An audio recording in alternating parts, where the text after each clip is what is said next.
یہ آیت یاد کر لیں، وَسَخَّرَ لَكُمْ، یہ ساری کائنات تمہارے لیے مسخر کی گئی ہے، یہ خود بخود نہیں ہوئی، یہ کسی بنانے والا ہے جس نے تمہارے کام میں اس کائنات کو لگا دیا ہے۔ سخرہ کا معنی جو عام آسان ترجمہ کیا جاتا ہے، ساری کائنات تمہاری غلام بنا دی گئی ہے۔ اس نظریے نے نا انسانیت کو ایک معراج پہ پہنچایا، انسانیت کی۔ اسلام سے پہلے کیا تھا؟ جو عظیم چیز نظر آئے اس کو سجدہ کرنا شروع کر دو، اس سے ڈرنا شروع کر دو۔ اسلام نے بتا دیا جتنی ہے، تبھی دیکھو لوگوں نے سورج کو سجدہ کیا، لوگوں نے چاند کو سجدہ کیا، کسی نے اژدہے کو معبود بنایا، کسی نے آگ کو معبود بنا لیا کہ آگ بڑی قیمتی چیز ہے، آگ کی پوجا بھی ہوتی ہے۔ لیکن قرآن نے کیا کہہ دیا؟ یہ سارے کیا ہیں؟ تمہارے غلام۔ کبھی غلام کی تعظیم نہیں کی جاتی، یہ تمہاری تعظیم کریں گے، یہ تمہیں ریسپیکٹ دیں گے۔ اس لیے اسلام نے تمام مخلوق کی عبادت کا کانسیپٹ ختم کہ انسان سب سے کیا ہے؟ افضل، اشرف۔ جو اشرف ہوتا ہے، سب سے افضل ہوتا ہے، وہ مخلوق کے سامنے نہیں جھکتا۔ ساری مخلوق تمہارے تابع۔ ہاں انسان کو غلام نہیں بنائے گا، انسان سے اپنے سامنے سجدہ نہیں کروائے گا، کیونکہ سارے انسان کیا ہیں؟ ایک جیسے۔ اسی سے یہ خوب یاد رکھ لو کہ چونکہ ساری کائنات انسان کی غلام ہے، انسان ان کا گروتھ ریشو گھٹا بھی سکتا ہے، بڑھا بھی سکتا ہے اپنے حساب سے، لیکن انسان پر جو حکومت ہے وہ خدا کو ہے۔ انسان انسانوں کے گروتھ ریشو کو گھٹانے کی کوشش نہیں کر سکتا، یہ جائز نہیں ہے اس کے لیے کہ کتنے انسان دنیا میں آئیں گے میری مرضی سے۔ نا نا نا نا نا، اس پہ کس کی مرضی چلے گی؟ خدا کی مرضی، کیونکہ وہ سب برابر ہیں، جنہوں نے فیوچر میں پیدا ہونا ہے، جو اب پیدا ہو چکے ہیں۔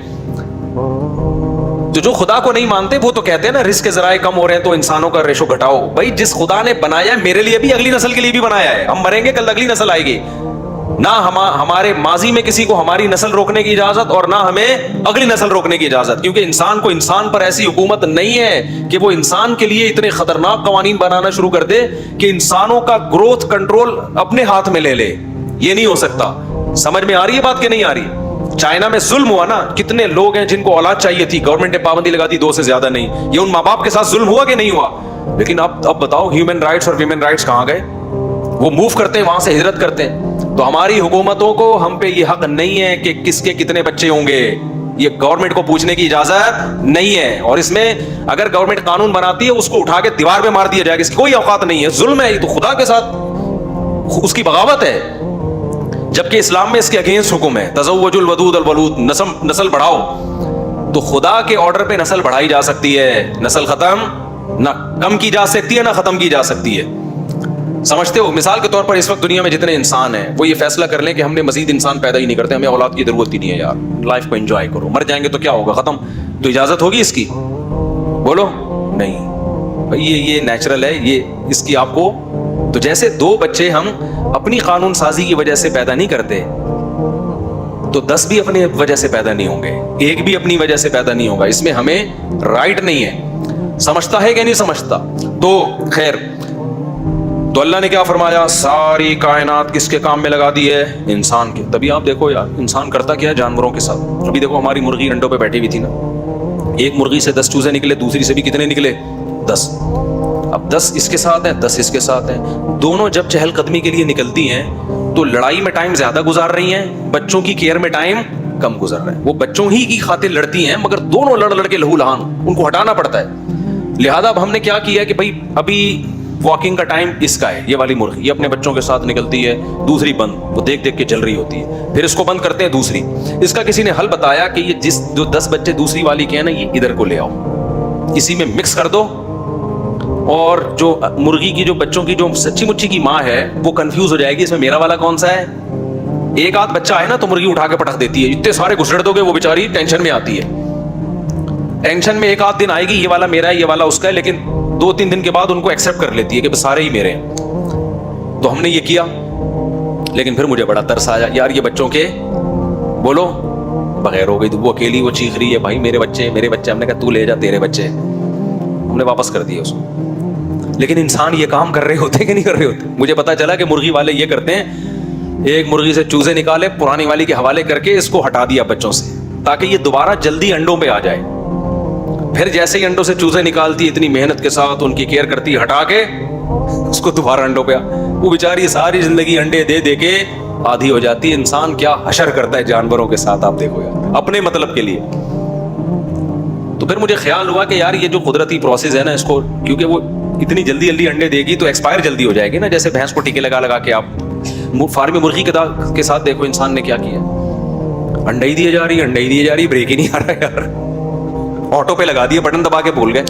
ورنہ مرغی جب انڈے دیتی ہے کچھ دن انڈے دے گی, کچھ دن ریسٹ کرے گی, یہ کیا ہے آٹو پہ ہو گئی, ظاہر ہے مرے گی جلدی پھر یہ, اور کیا.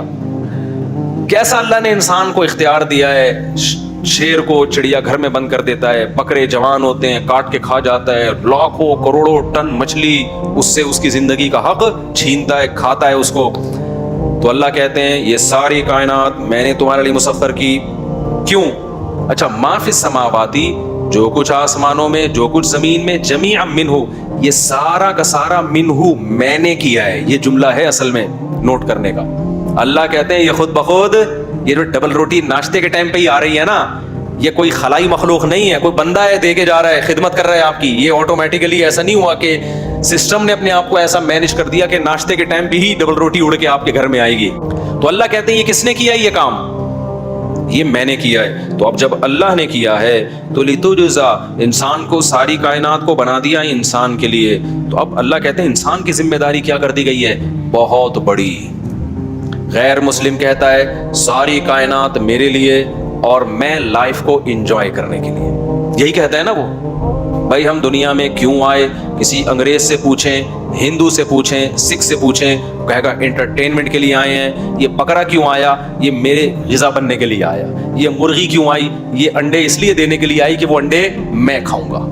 یہ مچھلی کیوں آئی, میں کھاؤں گا. یہ سورج کیوں بنا, تاکہ مجھے وٹامن ڈی ملتا رہے اور میرے پودے بڑے ہوتے رہیں. سورج بھی میری خدمت کرے گا, چاند بھی میری خدمت کرے گا, اور ساری کائنات میری خدمت کرے گی.